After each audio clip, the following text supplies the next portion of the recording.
So one of the lessons today is about competitiveness.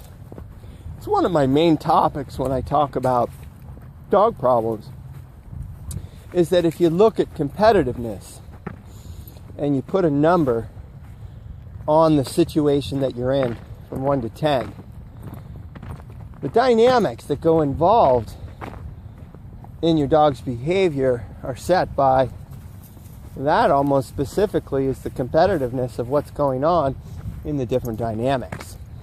So the competitiveness to go get a ball, the competitiveness over a girl, the competitiveness over a territory. Those are the three topics to really look at and discuss with your family of when you take a dog into a competitive environment, which would be looking at the ducks as competition and the environment as competition, because they actually want it more than they want you. So you're competing with all of those different elements, I call them.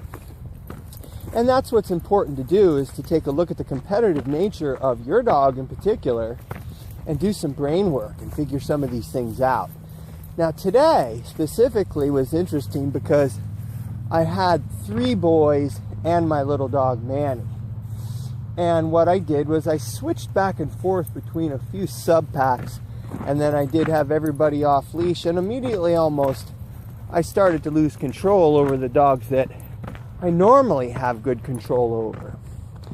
So that creates a little bit of a wave of problems, which is all of a sudden the dogs that are normally listening to you, they're not listening, because they're trying to listen to the forces of competitiveness between their rivals. So rivals and comrades is also another really good way of looking at it. Even friends get competitive. So it's something that you can do to change what's going on in your environment, is to change the competitiveness.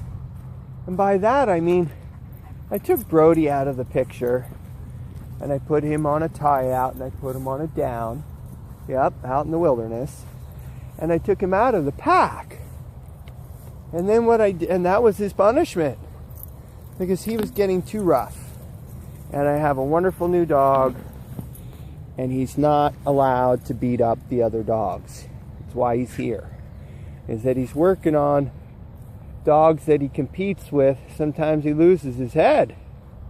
A lot of dogs do. They lose their brain, and they get a little bit glazed is the right word. They're glazed over in the eyes, and they're not listening. And they're going away from you when you're calling them. That's one of the first indicators to change the dynamics.